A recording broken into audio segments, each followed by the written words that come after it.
लीला हुआ है। ये सब लीला समाप्त होने के बाद अब क्या हुआ कि अपने लीला को विसर्जित करना चाहते हैं भगवान। तो ब्राह्मण के द्वारा साप लगवाए अपने ही पुत्रों को। दुर्वासा ऋषि उस द्वारका के अगल बगल में कहीं अपने मंडली के साथ रहते थे। अब ये बच्चा सब जो था ये जामवती के पुत्र सांब था, ज्येष्ठ पुत्र सांब, और इसके 4-5 संगी साथी थे। सभी खेल रहा था आपस में, और आपस में खेलते खेलते जाम के पेट में कपड़ा बहुत सारा बांध करके ऊंचा कर दिया और साड़ी पहना दी उसको, और घूंघट, लंबी सी घूंघट डाल दी। और इस सब बच्चा ने ये दुर्वासा ऋषि को जा करके परीक्षा करने के लिए कि इनकी परीक्षा करें। उदंड बच्चे थे, परीक्षा करने के लिए चले गए। वहां जब पहुंचते हैं ये बच्चे लोग तो महात्मा से प्रार्थना करते हैं। महात्मा बोलते हैं कि बोलो क्या बात है। बोले कि प्रभु, हे महात्मा, इस महिला की, इस देवी के गर्भ में बच्चा है, तो ये जानना चाहती है कि बेटा होगा या बेटी।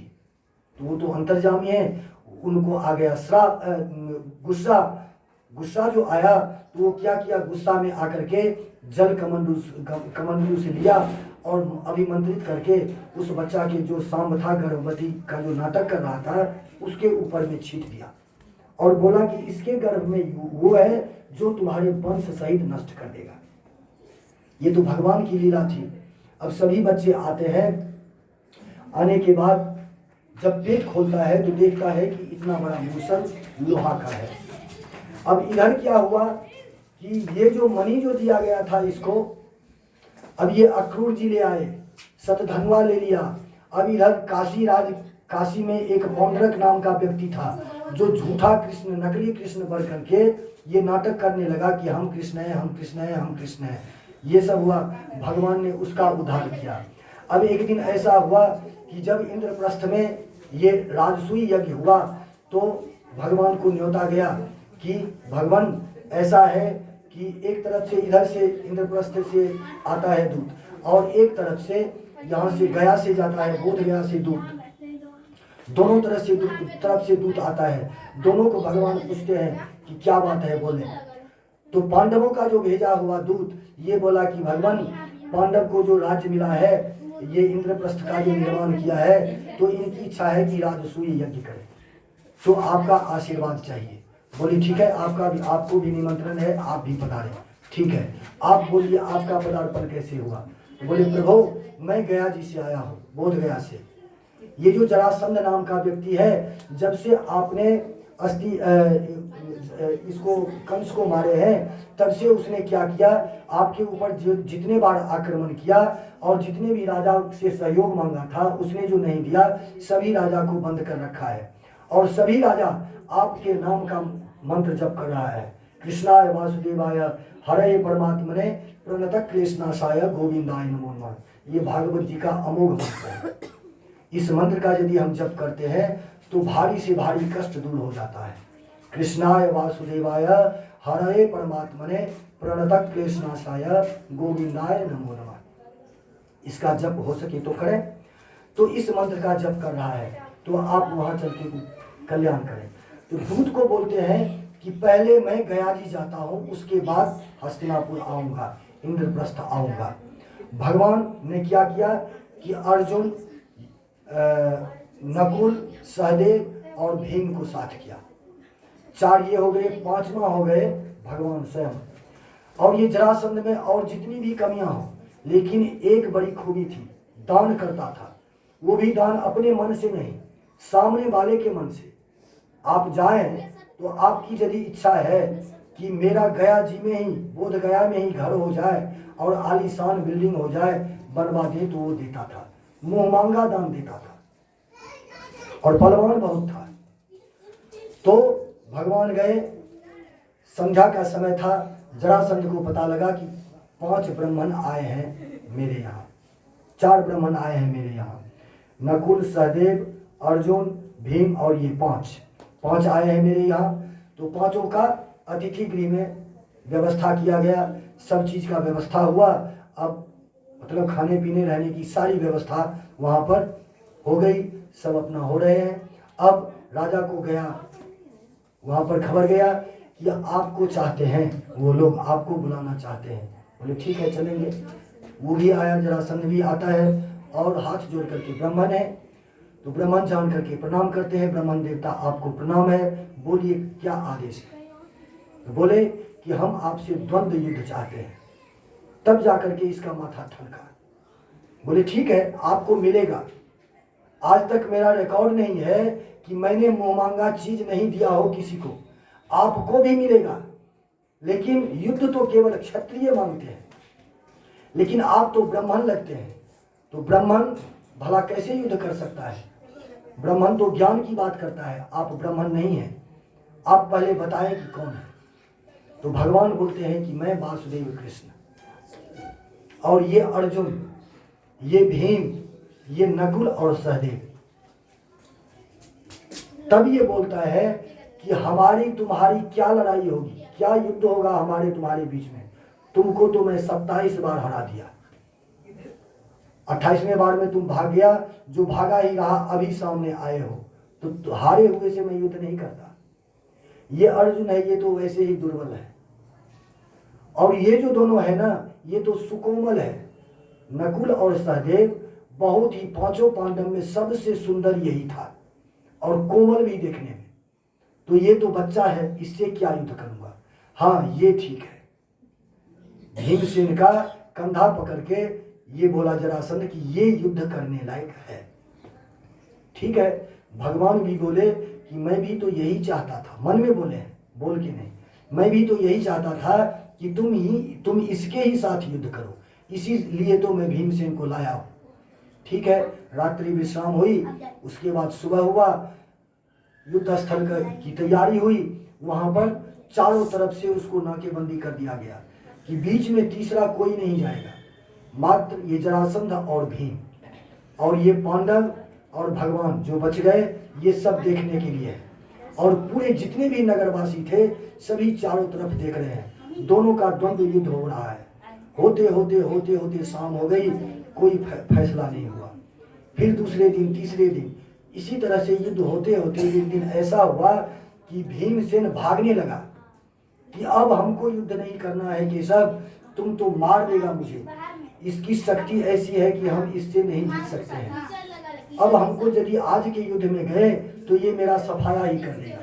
अब भगवान बोलते हैं कि मजला भैया आज भर का युद्ध कर लो, लेकिन युद्ध तो तुमने बहुत ही सुंदर से किया, लेकिन कभी तुमने मेरी तरफ देखा? यदि देखा हो तो बताओ। आज तुम युद्ध करना, लेकिन मेरी तरफ देखना। बोले ठीक है। युद्ध होते होते ये बात विस्मृति हो गई भीमसेन से। अब जब स्मरण में बात आई, तब तक तो अंतिम समय था, अब सूर्य डूबने को आया था। और युद्ध का नियम था पहले कि सूर्यास्त से पहले ही युद्ध होता था। सूर्यास्त हो गया तो युद्ध खत्म। तब जाकर के भीमसेन ने भगवान की तरफ देखा, तो भगवान ने क्या किया कि एक घास को उठाया और ऐसे करके चीर करके दोनों तरफ फेंक दिया। ऐसे करके भीमसेन समझ गए, एक पैर पर अपना एक पैर रखा, दूसरे पैर को चीर दिया, पकड़ के चीर दिया बीच से, और दोनों चिरे हुए अंग को दोनों तरफ विपरीत दिशा में फेंक दिया। ऐसा क्यों किया? जरा नाम की जो राक्षसी थी, इसके माध्यम से जो संधि किया गया था इसके शरीर का, इसीलिए इसका नाम पड़ा जरासंध। इसका जब जन्म हुआ था तो आधा एक माँ के गर्भ से और आधा एक माँ के गर्भ से।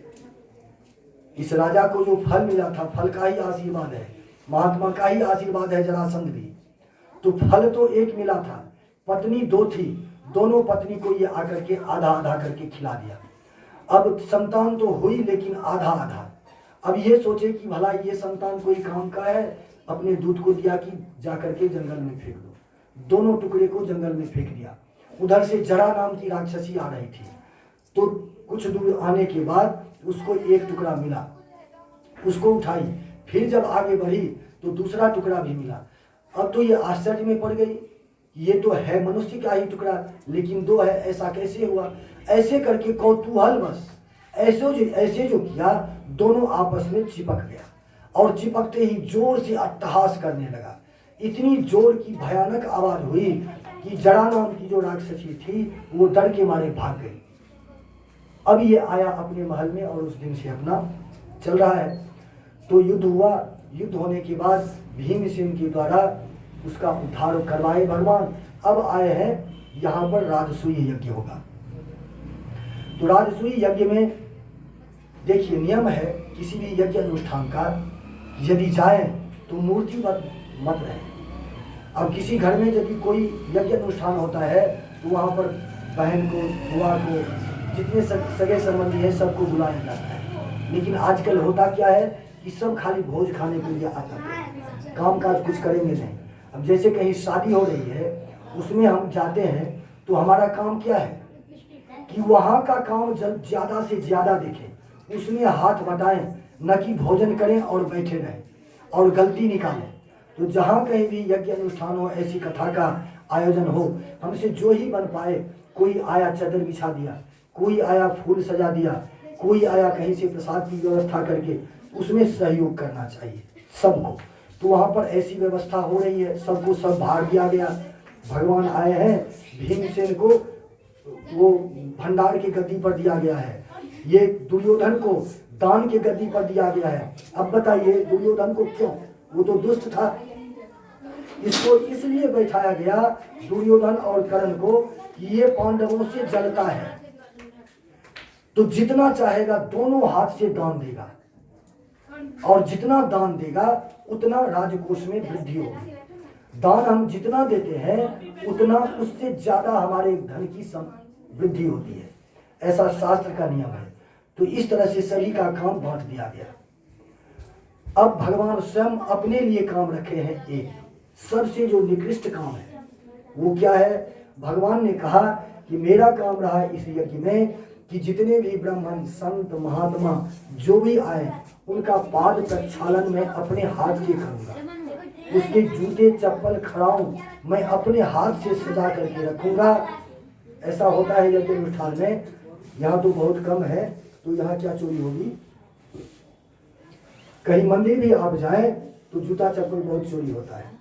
तो इसीलिए बहुत भक्त क्या करते हैं कि ठीक भगवान के सामने अपने जूते को रखेंगे, ठीक है, और इधर भगवान के सामने त्वमेव माता च पिता त्वमेव, माता तो तुम हो लेकिन पिता कौन है, तो जूता और चप्पल। त्वमेव बंधु च सखा त्वमेव, बंधु तुम हो लेकिन सखा जूता चप्पल है।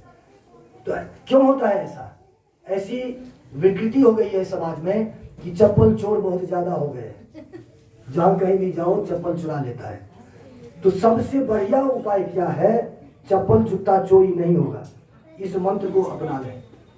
एक पांव का यहाँ रखे तो दूसरे पांव को वहां रखे, दोनों एक जोड़ा रहेगा एक जगह, तब तो हम चुराएंगे। और जब दोनों दो जगह है तो भला एक ले जाकर के कोई क्या करेगा। तो एक बाएं पांव का यहाँ तो दाएं पांव का वहां रखो, खाली ये ध्यान रहे अपने को कि कहाँ मैंने रखा। तो ऐसा काम भगवान ने अपने हाथ में लिया। अब यज्ञ का काम शुरू हुआ। तो युधिष्ठिर ने कहा, ये पुरोहित जो थे गर्ग महात्मा, इन्होंने कहा कि आगे पूजा किसकी होनी चाहिए, किसकी होगी। तो महाराज युधिष्ठिर ने कहा कि मेरा ठाकुर, मेरा सब कुछ तो भगवान कृष्ण है, तो सबसे पहले इसकी पूजा होनी चाहिए, उसके बाद दूसरी पूजा कोई होगी। ये जो सुना था, इसी सभा में शिशुपाल आया था। और शिशुपाल कौन है, तो भगवान के मौसी का लड़का, मौसी का बेटा। शिशुपाल का जब जन्म हुआ तब ज्योतिषी लोग जो देखा था तो इसने कहा था कि इसकी मृत्यु नारायण मतलब भगवान कृष्ण के हाथों होगी। तो उसी समय भगवान कृष्ण के पास वो आती है मौसी अपने बच्चा को लेकर के कि ऐसा ऐसा ज्योतिषी महाराज ने बताया है, तो यदि ये कितना भी गलती करे आप इसको क्षमा कर देना, नहीं मारना। तो बोले मौसी आप चिंता ही मत करो, 100 गलती तक मैं कुछ नहीं कहूँगा। मैया तो खुश हो गई कि ऐसा नालायक तो मेरा बेटा नहीं होगा कि 100 गलती से ज्यादा कर दे, 100 तक तो माफी कर दिए भगवान। तो शिशुपाल जैसे ही सुना कि इसकी पूजा पहले होगी, उठ करके क्रोध से तमतमा गया और इस ग्वाले की पूजा, इस चोर का पूजा, इस छलिया का पूजा, बहुत तरह से गाली देने लगे। भीमसेन तुरंत उठ करके खड़ा हो गया। अब मेरे इष्ट जो है, अब ये बताएं, किसी का पुत्र, किसी का गुरु उस व्यक्ति के साथ में हो और गुरु के ऊपर में वाणी द्वारा प्रहार किया जा रहा हो, मेरे पिता के ऊपर में कोई व्यक्ति वाणी द्वारा प्रहार कर रहा हो, तो उस पुत्र के मन में या उस शिष्य के मन में क्या भाव होगा? वो तो चाहेगा कि जल्दी से जल्दी इसको सफाया करे। तो भीमसेन तुरंत उठ करके तैयार हो गए। भगवान ने क्या किया कि हाथ पकड़ के बैठा दिया कि आप बैठ जाए। इधर बलराम भी तैयार, बोले दाऊ आप शांत रहो और बोलने दो इसको। होते होते 100 गलती हो गई। अब 100 गलती हो गई, भगवान को याद आ गया कि 100 यदि पार करेगा, अपने चक्र को तैयार कर लिए। एकदम सावधान हो गए भगवान, खड़े हो गए सावधान। और भगवान जब गंभीर हो जाए तो समझ लीजिए कि कुछ न कुछ होने वाला है।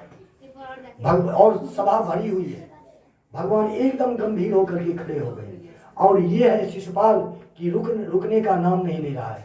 100 गलती हो गई, 101 जो हुई पूरा हुई, भगवान के हाथ से चक्र निकला और चक्र जा करके उसका सर छेदन कर दिया, उसका सर धड़ से अलग, और उसकी प्राण ज्योति जो थी वो भगवान के श्रीमुख में चला गया।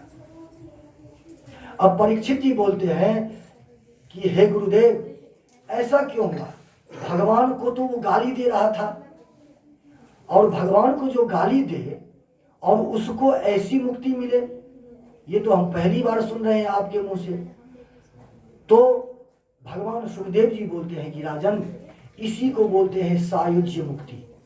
भगवान के सामने जिसकी मृत्यु हो और भगवान के हाथ से मृत्यु हो तो भगवान अपने में समा लेते हैं। तो इस तरह से इसका उद्धार हुआ। अब जो है यज्ञ प्रारंभ हुआ, यज्ञ प्रारंभ हुआ, और उसमें देखिए महाभारत का बीजारोपण यहीं से शुरू होता है, यहीं पर हुआ है। सब जो आ रहे थे तो इस महल का इस तरह से निर्माण किया गया था कि जहाँ जल है वहाँ स्थल का भ्रम होता था, जहाँ दरवाजा है वहाँ लगता था यहाँ दरवाजा नहीं है, और जहाँ दरवाजा नहीं है लगता है वहाँ दरवाजा है। तो दुर्योधन जो आ रहा है तो चारों तरफ देखते हुए कि मेरे पास इतनी संपत्ति है, फिर भी ऐसा महल मेरे पास नहीं है, लेकिन यहाँ पर इसके पास कितनी संपत्ति है जो इंद्रप्रस्थ का इतना सुंदर निर्माण किया है इन लोगों ने। तो जाकर के जाते जाते लगता है क्या कि यहाँ पर दरवाजा नहीं है, एकदम धड़ल्ले से जा रहा है, फटाक से उसको चोट लगता है, पीछे होता है, और ऐसी स्थिति देखता है यहाँ के बच्चे लोग तो सबको हंसी आती है। मन में सोचता है कि दिखाई भी नहीं देता कि यहाँ दरवाजा है, यहाँ द्वार नहीं है खुला हुआ जो जाए, द्वार तो उसके बगल में है, उधर से जाए। अब वो पार होने के बाद देखा कि यहाँ पर कल पानी है, बह रहा है। अब यहाँ पर जो, अब इसको डर हुआ कि यहाँ पर यदि पानी है तो हो सकता है गिर जाएंगे, तो पाँव जो दिया तो देखा यहाँ है कुछ नहीं है, यहाँ ठीक ठाक है। फिर जहाँ पानी था वास्तव में, वहाँ पर इसको ये भ्रम हो गया कि पीछे तो हम देख के आए कि पानी बह रहा है, तो यहाँ संभल के क्या चले, फिर भी वहाँ पर पानी था ही, गड्ढा था, उसमें धड़ाम से गिर गया। अब ऊपर से महारानी द्रौपदी देख रही थी, इनको नहीं रहा गया, ये जोर से हंसने लगी। यदि हंसी ही कोई बात नहीं थी, बोल भी दिया कि आखिर है तो अंधा का ही पुत्र, अंधा का तो अंधा ही होता है, जरा देख के क्यों नहीं चला जो गिर गया। इतना सुनने की देरी थी, इसके मन में तो गुस्सा आ गया। यही कारण था, यहीं पर बीजारोपण होता है महाभारत का, जो वहां जाकर के क्या कहते हैं, ये 4 दिन का जो समय होता है, उस अवस्था में महारानी द्रौपदी थी, और उस अवस्था में उसका केस खुला हुआ, केस पकड़ करके खींच करके जबरदस्ती लाया और निर्वस्त्र करने का प्रयास किया गया। तो ये सब लीला हुई है। इसके बाद जब भगवान ने यदुवंशियों को सांप लगाया, तो सांप लगने के बाद जब देखा कि इसके पेट से मूसल निकला है तो सब चिंतित हो गए, और चलो अब इसका क्या करें, तो बच्चा ही तो है। सब चले गए प्रभास क्षेत्र में। प्रभास क्षेत्र बोलते हैं समुद्र के किनारे, द्वारका कभी आप जाएं तो समुद्र के किनारे ही द्वारका है। समुद्र से वहाँ पर गोमती गंगा मिलती है, गोमती गंगा मिलती है। और वहाँ से द्वारकाधीश का जो मंदिर है लगभग कितना 500 से 700 मीटर होगा, बहुत नज़दीक है। वहाँ पर जितने भी भक्त जाते हैं, गंगा का जो संगम हुआ है वहाँ पर समुद्र में, वहाँ स्नान करते हैं और स्नान करने के बाद आते हैं। 56 सीढ़ियाँ हैं, वही 56 करोड़ 56 सीढ़ियाँ है। वो प्रद्युम्न जी का बनवाया हुआ मंदिर है द्वारकाधीश का। और वहाँ पर गेट पर जो आप प्रवेश करेंगे तो वहाँ कुशेश्वर बाबा का मंदिर है जो नीचे में है। सबसे पहले दर्शन होता है कुशेश्वर बाबा का। वो दर्शन करने के बाद आप 56 सीढ़ियाँ हैं उस पर चढ़ें। और जिस तरह से अभी आप कथा में सुन रहे हैं कि 7 द्वार, उसी तरह से 7 द्वार नुमा बहुत फैला हुआ है, बहुत बड़े क्षेत्र में मंदिर है। यदि कोई गए होंगे द्वारकाधीश तो पता होगा। और वैसे ही 7 द्वार है उसमें बना हुआ। और वहाँ राजसी ठाट बाट के साथ वहाँ पर पूजा होती है भगवान का। वहाँ मंगला आरती, वहाँ कब उठते हैं भगवान? एक राजा है, 10 बजे सो के उठते हैं, 10 बजे उनकी आरती होती है दिन में, उससे पहले नहीं। क्योंकि राजा है, राजा सवेरे उठ करके क्यों करेंगे? बहुत सारे मंत्री संतरी खंतरी हैं वो करते हैं। ये एकदम आराम से राजा साहब उठते हैं, तब इनकी पूजा अर्चना होती है। तो प्रभास क्षेत्र में चले गए और पत्थर पर घिसने लगे। घिसते घिसते घिसते घिसते वो चूर्ण हो गया, चूर्ण हो गया। उसको बोलते हैं एर का घास, एर बोलते हैं संस्कृत में। और उसको अपनी भाषा में बोले तो बोले सेमार, जो पानी में अभी भी होता है। और उस सेमार में आप देखेंगे उस एर के घास में कांटा नुमा होता है, धार नुमा, लंबा लंबा होता है, इतना लंबा। उसमें इतना धार होता है कि शरीर से लग जाए तो काट दे। तो एर नाम का घास बन के उसमें आच्छादित हो गया। अब जो छोटा सा टुकड़ा इतना बड़ा बच गया उसको समुद्र में फेंक दिया। उसको जो फेंका तो वो एक मछली के मुख में चला गया वो टुकड़ा। और वो टुकड़ा मछली के मुंह में गया है। एक व्याधा जो था वो उस मछली को पकड़ के उसमें से जाल में से फंसा करके, उसको क्या पता कि यही मछली है, उसको पकड़ा। वो मछली को जो चीरा बनाया तो देखा कि उसमें से बहुत सुंदर एक नुकीला लोहा निकला है। चलो इसको अपने बाण का अग्रभाग बनाएंगे। और ये जो इधर एर का घास बन गया। अब भगवान तो अपने लीला को समेटना चाहते हैं, क्योंकि इसलिए कि ये उदंड बालक जो है सब मेरे बाद उदंडता करेगा, पृथ्वी पर मेरा नाम हंसाएगा। और कलयुग सामने आ रहा है। भगवान के रहते ही कलयुग आ गया था, भगवान कृष्ण के रहते। तो कलयुग आ रहा है, इसमें तो और ये लोग उदंडता करेगा। तो इसीलिए चाहते हैं कि अपने वंश को समाप्त कर दें, जो कोई न बचे जो ऐसा करे। अब देखिए भगवान है, हमारे घर में यदि कोई मर जाता है तो हम बहुत तरह से शोक करते हैं, चिंता करते हैं। लेकिन भगवान के लिए न हर्षो न च विस्मया, यही तो भगवान है। अपने आप को ऐसे बनाओ, कष्ट तो ऐसे ही आते रहेंगे। कष्ट का आना है, कष्ट का काम ही है आना, दुख का काम ही है आना, आएगा और चला जाएगा।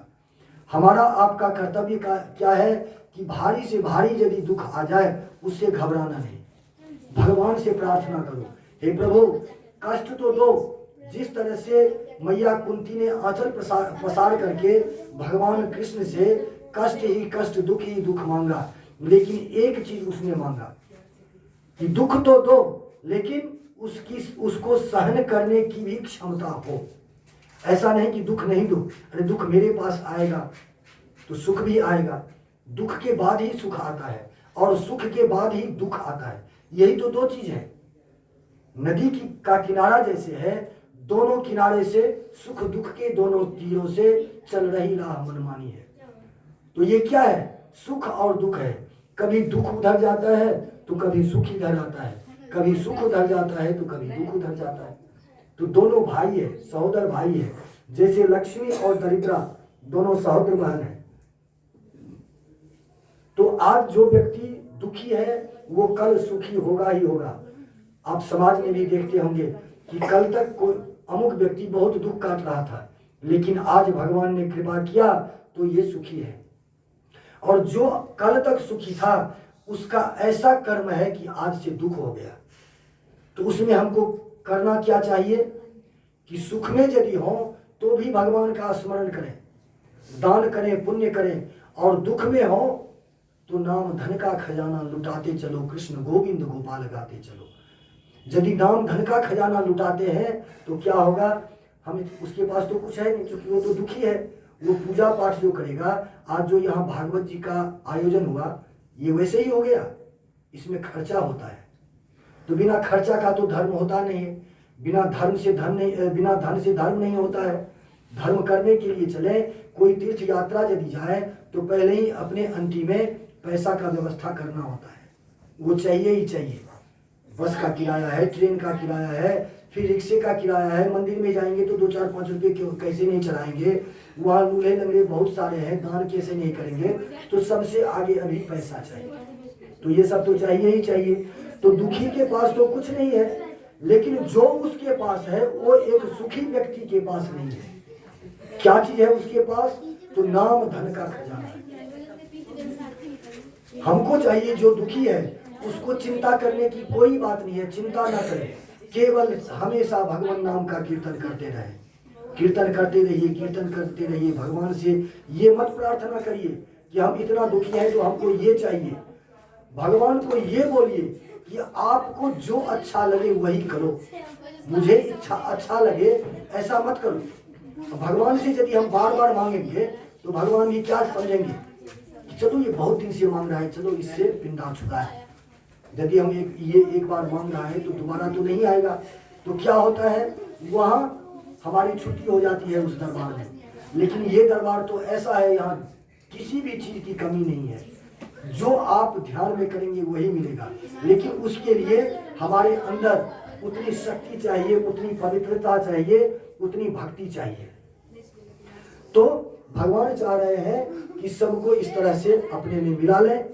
तो इस व्याधा को जो मिला था वो बाण, वो लोहा का टुकड़ा, उस लोहा का टुकड़ा वो अपने बाण के अग्रभाग बना लिया, अग्रभाग। और ये एर का घास जो था, तो बलराम और कृष्ण एक जगह बैठ करके मंथन कर रहे थे। अब जो भी मंथन चल रहा हो, अर्जुन भी बैठा हुआ है, सभी बैठे हुए हैं और सभा चल रही है। और इधर भगवान की लीला है, भगवान के ही माया चक्र से सांप लगा और इसी माया से ये एर का घास बना, घिस घिस करके भगवान की ही प्रेरणा है। अब सब क्या किए, जितने भी द्वारकावासी थे, जितने भी ये बच्चे थे, सब मदिरा पीने लगे और मदिरा पी करके मदमत्त हो गए और सब आपस में मारकाट करने लगे। ये सूचना पहुंच गई बलराम जी को, भगवान भी सुने। तो बलराम जी उद्यत हुए, अपना हल मूसल उठा करके दौड़े, लेकिन भगवान ने हाथ पकड़ लिया कि दाऊ छोड़ दो इसको, आपस में मरने दो, अब इसका अंत का समय आ गया है। बलराम जी बैठ गए। उसके बाद ये सब अपने में ही आपस में मरकट करके समाप्त हो गए। अब जितने भी द्वारकावासी थे, जितने बच गए थे और जितनी गोपियां थी, भगवान ने अर्जुन को बुलाया। बलराम जी चले गए हैं तीर्थ यात्रा में, अब इनको अर्जुन को बुलाया और अर्जुन से भगवान बोलते हैं कि आज के 7वें दिन ये द्वारका समुद्र में विलीन हो जाएगा। इससे पहले तुम क्या करो कि जितनी भी गोपियां हैं, जितने भी ब्रजवासी हैं, मेरे माता पिता हैं, सबको सुरक्षित जगह पर ले जाओ, तुम अपने यहाँ इंद्रप्रस्थ ले जाओ, हस्तिनापुर ले जाओ। ऐसा करके भगवान ने अर्जुन को आदेश दिया।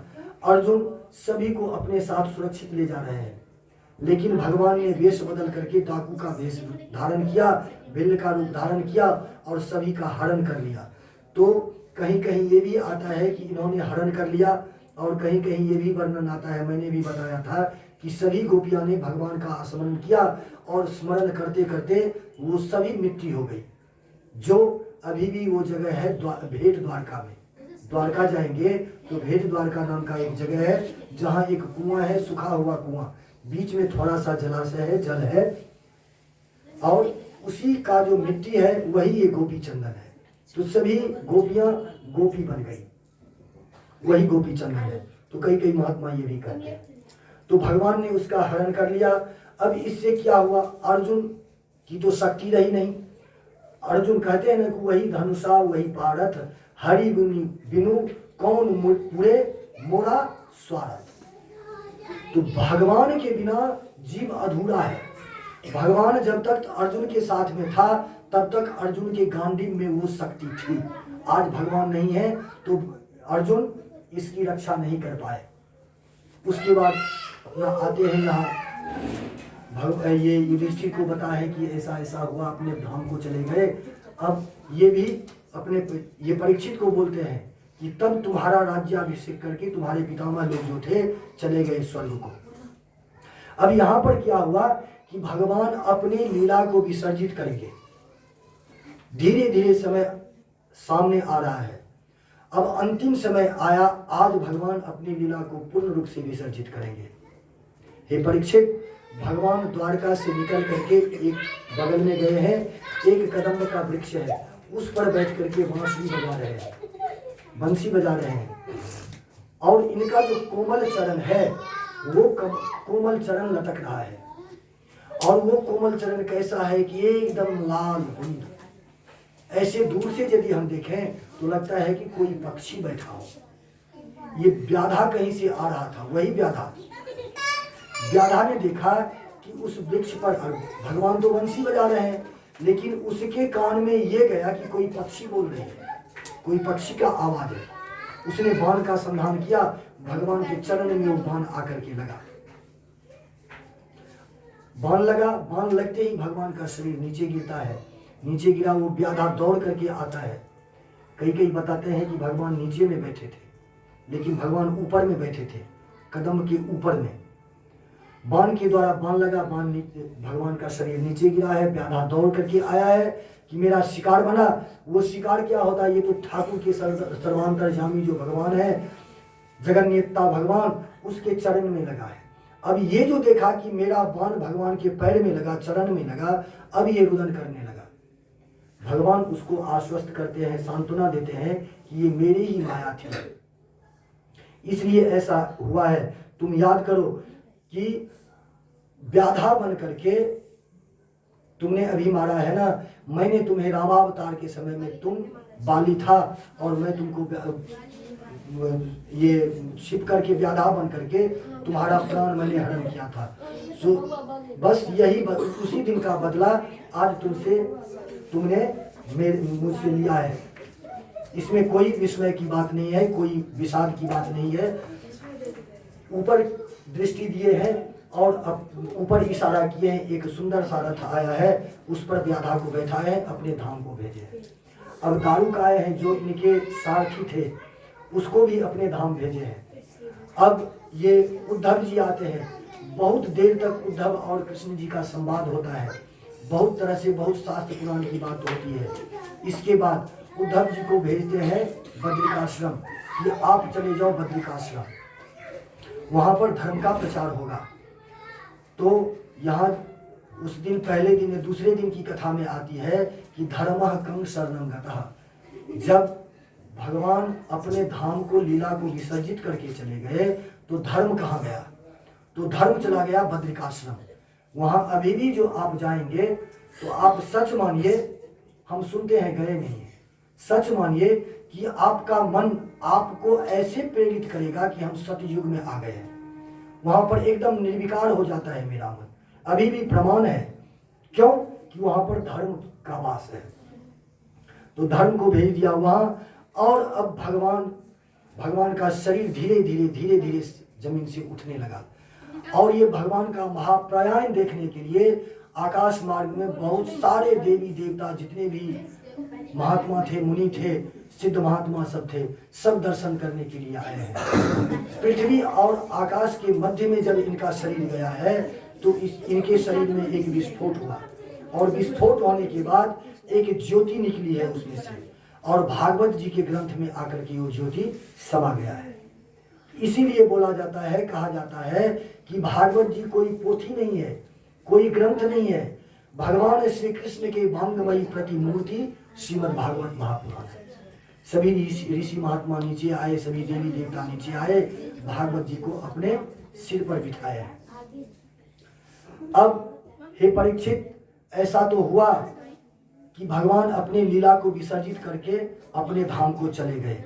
अब यहाँ पर दत्तात्रेय जी महाराज ने 24 गुरु जो बनाए थे उसका उपाख्यान है। इसने कीट पतंग को भी गुरु बनाया, मृग को गुरु बनाया, सर्प को गुरु बनाया, वृक्ष को गुरु बनाया। ये एक भृंगी नाम का कीड़ा होता है, उसको भी गुरु बनाया, एक कुमारी कन्या को भी गुरु बनाया। तो महाराज परीक्षित बोलते हैं कि सब तो खाली नाम बता रहे हैं कि इसको गुरु बनाया, इसको गुरु बनाया, कैसे क्या किससे सीखनी है।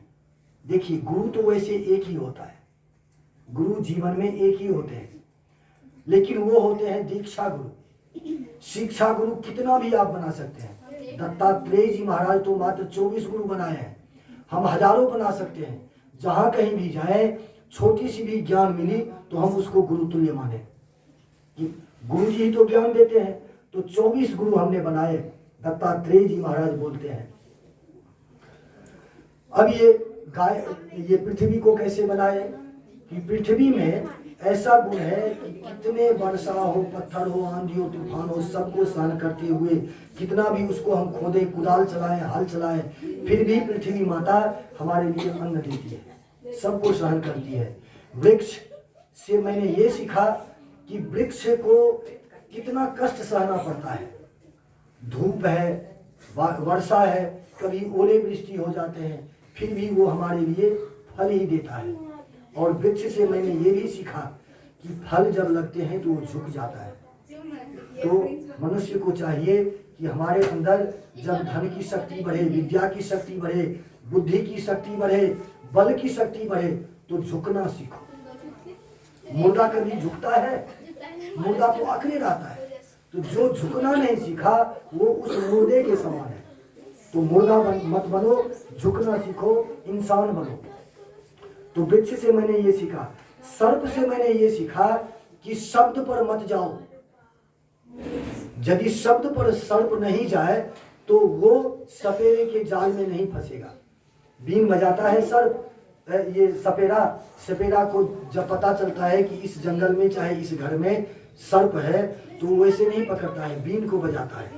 और बीन का आवाज ऐसा सुंदर सर्प को लगता है कि उस पर वो सब कुछ भूल जाता है और सीधे निकल पड़ता है जहां से वो आवाज आ रही होती है उधर की, और आता है उस शब्द के मुंह में, वो जाकर के फंस जाता है सपेरा के जाल में, उसके अंदर चला जाता है। तो शब्द से मैंने ये सीखा कि शब्द पर मत जाओ। यदि शब्द ही सुनना है तो ठाकुर का कीर्तन सुनो, भजन सुनो। यदि आंख से देखना ही कुछ है तो भगवान की छवि याद करो। मंदिर में जाओ, कुछ देर खड़ा रहो और पैर से लेकर के सीखे तक, यहाँ तक उसका दर्शन करो। आंख से ये देखो, हाथ से दान करो, पैर से चल करके धर्म स्थान, तीर्थ स्थान, पुण्य स्थान पर जाओ। अब एक पिंगला कुमारी कन्या से मैंने क्या सीखा। एक घर में एक कुमारी कन्या थी, बहन में अकेले, माता पिता वृद्ध हो चले थे और बहुत ही गरीब परिवार के। और अभी भी वो ये विधान है कि लड़की वाले भी देखने के लिए आते हैं और लड़के वाले भी देखने के लिए आते हैं। वैसे पहले नहीं होता था, पहले होता था, बहुत पहले, उस टाइम में, जिस टाइम में ये कुंती सब का ब्याह हुआ था, देखने के लिए जाता था। इस बीच में कुछ खत्म हो गया था। 20-25 वर्ष 30 वर्ष पहले की बात है कि लड़की वाले गए, लड़का को देख लिया, पसंद हुआ, और लड़की कानी हो, कुबड़ी हो, काली हो, कलूटी हो, जैसी भी हो, कोई मतलब नहीं है। लड़का पसंद है तो सब कुछ पसंद है, लड़की देखने का विधान नहीं था। लेकिन अब ऐसा है कि लड़की जब तक नहीं देखेंगे तब तक ब्याह नहीं करेंगे। और कभी कभी तो ऐसा भी होता है कि सब कुछ बातचीत फाइनल हो गया और लड़की में जरा भी दिक्कत हुई तो वो टूट जाता है, शादी नहीं होती। तो हुआ क्या कि उस लड़की को देखने के लिए लड़के पक्ष वाले 2-4 आए थे, दरवाजे पर बैठे हुए थे, और माँ पिताजी थे नहीं, उनकी अनुपस्थिति में आए। और घर में तो कुछ था नहीं, तो इनको क्या स्वागत किया जाए। अब माँ बाबा तो गए हैं कहीं बाहर, अब वहाँ से आएंगे तब उनको पता चलेगा कि मेहमान आए हुए हैं, तो उनके लिए कुछ बनाएंगे। तो ऐसा मैं करती हूँ कि घर में देखती हूँ कुछ है या नहीं। तो कुमारी कन्या जो थी, इन्होंने देखा कि मेरे घर में थोड़ा सा धान बचा हुआ है, तो धान को उखल में दे करके मूसल से कूट रही थी। तो 4-4 चूड़ियाँ थी, तो कूट जो रही थी वो चूड़ियां खन खन खन आवाज हो रही थी। तो ये इसके मन में ये हुआ कि खन खन की आवाज जो होगी तो ये लोग क्या समझेंगे कि कैसे गरीब परिवार में हम अपने बेटे को ब्याह रहे हैं, जो अभी हम आए हैं तो कुछ बना रही है। तो सभी चूड़ी को निकाल दिया और एक एक चूड़ी रहने दिया हाथ में, क्योंकि सुहाग का चूड़ी है। सब चीज हो गया था, मात्र अंतिम फाइनल था। आज लड़की को देखेगा और शादी का समय दिया जाएगा, होगा। तो वहीं से जो चूड़ी आया था वो पहनी हुई थी। सभी चूड़ी को निकाल दिया और एक एक चूड़ी दोनों हाथ में पहनी हुई है। अब एक में तो आवाज होगी नहीं।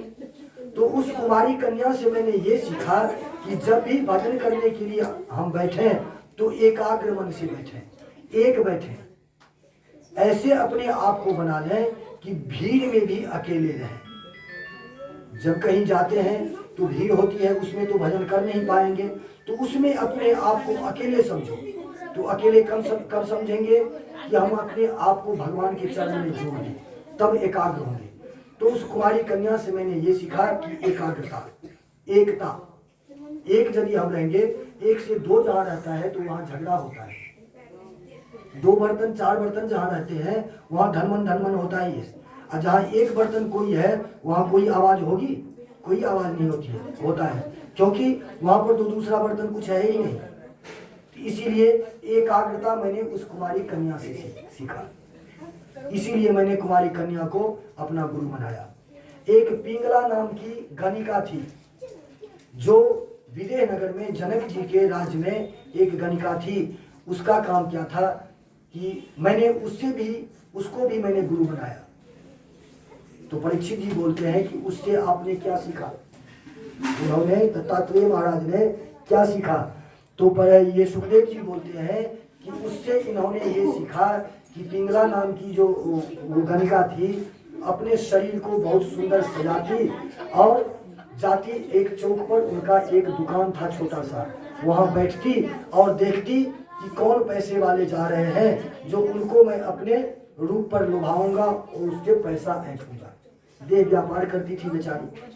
उस दिन ऐसा हुआ कि सुबह से शाम हो गई, एक भी ग्राहक वहां नहीं आया, कोई नहीं।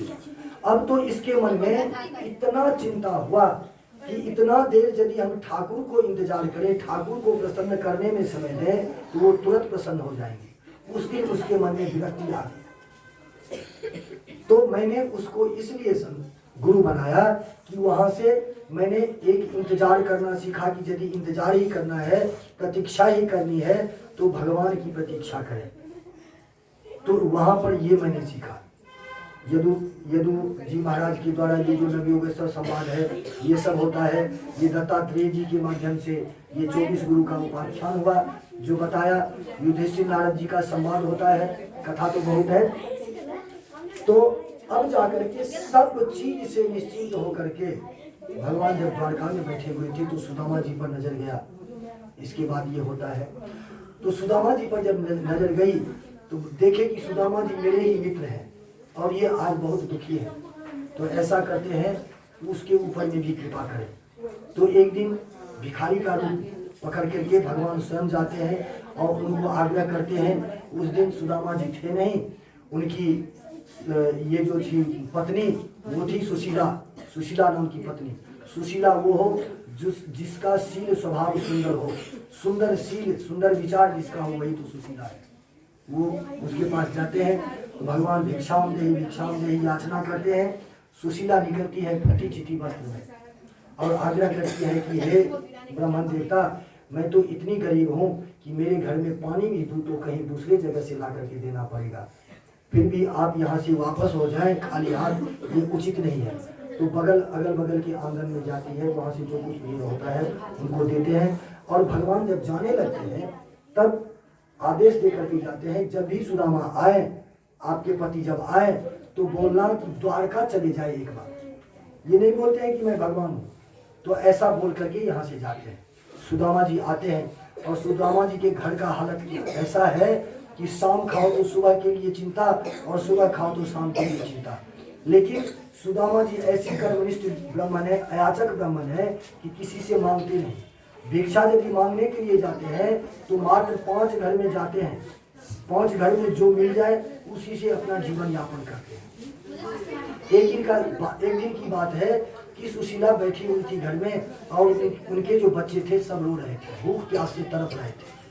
अब ये भी रोने लगी कि घर में तो कुछ है नहीं जो खाने को दूं। उसी समय सुदामा जी का आगमन होता है। तो सुदामा जी से बहुत आग्रह करती है सुशीला कि सुनते हैं कि आपके मित्र, कभी सुनी थी कि आपके मित्र द्वारकाधीश हैं और यही एक ब्राह्मण भी आज आया था, ब्राह्मण भी बोल के गया है कि अपने पति को वहाँ पर भेजो। तो हे स्वामी, आप वहाँ क्यों नहीं जाते हैं? वहाँ जाइए, आपके कष्ट को दूर कर लेंगे। अब ये बोलते हैं कि देखो कितने दिन हो गए, बचपन की बात है, हम दोनों साथ पढ़ते थे, हम दोनों सखा हैं, अब वो हमको पहचानेंगे भी या नहीं, तो हम कैसे जाएं? तो बोले कोई बात नहीं, वो सबको पहचानते हैं, आपको भी पहचान जाएंगे, आप जाइए। बहुत आग्रह करने पर सुदामा जी तैयार होते हैं। तो सुदामा जी बोलते हैं कि नियम है देवी, ये अपने मित्र के घर, अपने बेटी के घर, गुरु के घर, कोई मंदिर जाए, किसी रोगी को भेंट करने जाए तो खाली हाथ नहीं जाए, अपने राजा के भी पास यदि जाए तो कुछ न कुछ लेकर जाए, तो कुछ दो मुझे। तब ये चिंता में पड़ गई कि मेरे घर में तो कुछ है नहीं, क्या दूं? तो अगल बगल के अंगना में गई, धनी मनी व्यक्ति थे तो सबसे आग्रह किए, तो वो लोग भी क्या किए, तो धान को कुटवा करके चावल तो रखवा लिए थे घर में, और टूटा हुआ जो टुकड़ा था जिसको खुदी बोलते हैं